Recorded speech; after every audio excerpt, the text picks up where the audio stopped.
I hope everyone had a nice break, and welcome back to the end of the world. So as you know, World War III has started. The United States and Israel have started to attack Iran. And we are now in the fourth day of this war. And we can expect this war to last for many weeks, possibly also for many years. But I promise you that after this war is done, the world will never be the same again. So what we will do these next few weeks is use game theory and understand and analyze the geopolitical situation.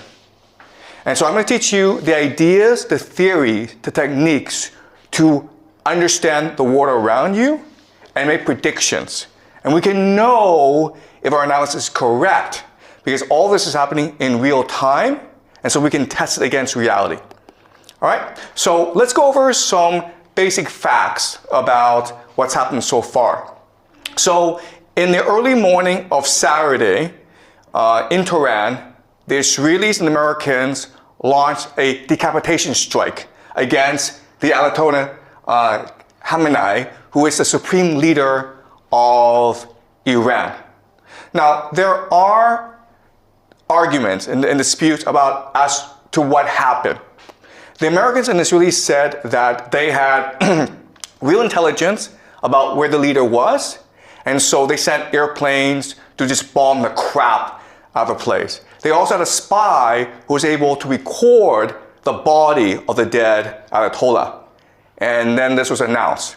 At first, the Iranians denied this, and the Iranians insisted he was still alive. But eventually, state media admitted that he did die in the airstrike. But then what they also said is that the Ayatollah, he's 86 years old, and he chose to die. He could have gone to Moscow, but instead he chose to stay in Tehran and die for his people. But not only that, but he died along many of his relatives. He died along with his daughter, his son-in-law, his grandchildren. So many of the family died in this assault. Also, there's been reporting that he had prostate cancer. Okay, so he was going to die fairly soon as well. So what you need to understand first about the war is that even though the Americans and Israelis claim great success in decapitating the leadership of the Iranians, from the Iranian perspective, this is a martyrdom, okay? And so the religion of the Iranians is called Shia Muslim. And this is different from Sunni Muslim. So Sunnis are the majority. They're about 9% of all Muslims in the world. The Shia have always been the minority. And as such, they've always been persecuted. So in the Shia faith, the core value, the force that binds everyone together and gives them purpose and meaning in life, that galvanizes them into action, is the idea of martyrdom, which forces jihad. To sacrifice yourself for your religion, sacrifice yourself for the common good. So think of the death of Khamenei as a sacrifice, a self-sacrifice, in order to motivate the Iranians in this war, okay? So that's the first thing you need to understand. That for the Iranians, this is not a geopolitical war. This is not an economic war. This is not a war of resistance. This is a jihad. Okay? It's a war against the great Satan to avenge their leader. They will fight to the death. All right? That's number one. Number two is this. Also that morning, when the Ayatollah was killed, the Israelis struck a school in the south of Tehran, killing about 150 school children. These are girls in primary school. And again, there's a lot of debate and argument as to what happened. The Israelis said that, first of all, the school was next to a military base. We were targeting a military base. And second of all, it wasn't us which struck the school. It was a air defense missile that went off course. Okay? And the Iranians insisted no. The Israelis purposefully attacked the school to kill the school children. And then you're like, why would the Israelis do that? But then these few years, Well, we've seen what they've done in Gaza, in Palestine, to the Palestinians. And it's pretty consistent what the Israelis have been doing. All right? So this action against the Israelis, it's meant to show to themselves and the world that we are now all in. Okay? We've made the sacrifice. We are now committed to this war, to winning this war at all costs. And this action has also provoked the Iranian people to resist with their full might, okay?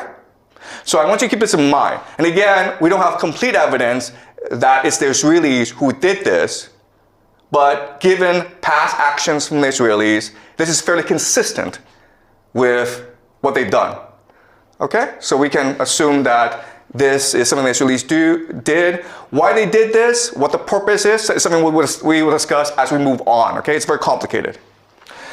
Next, I want to show you this. This is Dubai.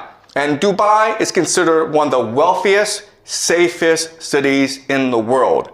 There are thousands, tens of thousands of Westerners who move to Dubai because it's clean, you don't pay any taxes, you make a lot of money, and there are great restaurants. And this is really the economic model of Dubai. It's one of the GCC countries, okay? The Gulf coastal countries. And for the longest time, Dubai had a really good deal because they were under the protection of the American military. So they didn't have to pay for defense. And then they were in the Middle East, which is the oil producing center of the world. And so they focus on aviation, they focus on logistics, they focus on finance, on tourism. They became extremely wealthy, right? I'm not sure if you've taken Emirates, one of the best airlines in the world. So their airport, Dubai Airport, is the busiest in the world. And Dubai, for the longest time, was flourishing under American protection. And Dubai said to the world, listen, we're like Switzerland. We're neutral. We don't want any involvement in any wars. We're here just to take care of our citizens, to make sure everyone has a good time, to make money. And then right after the war started, the Iranians attacked the GCC, okay? Dubai, Abu Dhabi, Bahrain, Qatar, Kuwait, they attacked these places. And these places were like, what's going on? We're neutral, man. We're not involved in this war. And the airport was shut down in Dubai. At one point, the rich people in Dubai were willing to pay about $250,000 US just to get on a plane and get out of there. Okay? So the reality is this. For the longest time, Dubai had a reputation for being safe, and that's why people moved their money there. Guess what, guys? After what the Iranians did, it's dead. Dubai as a city, in the long term, it is dead. Because you're a wealthy Westerner, you're not going to move to a place where it could be attacked anytime by the Iranians. You might move to Singapore, you might move to Hong Kong, Japan, South America, but you're not moving to Dubai, okay? So the big question for us is, why did the Iranians do this?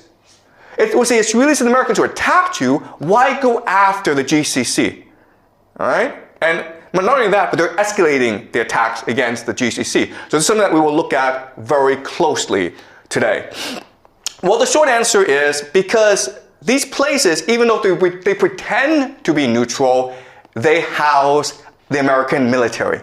They allow the Israelis and the Americans to use their airspace to attack Iran from. All right? So this is Bahrain. Now, Bahrain is interesting, okay? Because I want you guys to remember this. But Bahrain will probably be one of the major centers of this conflict. Because, first of all, this is the American Fifth Fleet.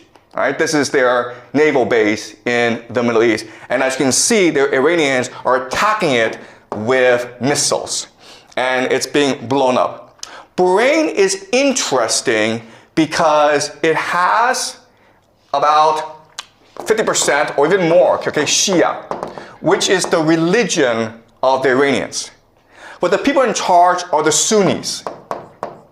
And so what makes this strike really important from our perspective is, first of all, not only are the Iranians attacking US military assets, not only are they destroying the economies of the GCC, but they're also trying to ignite a religious war, right? Because you're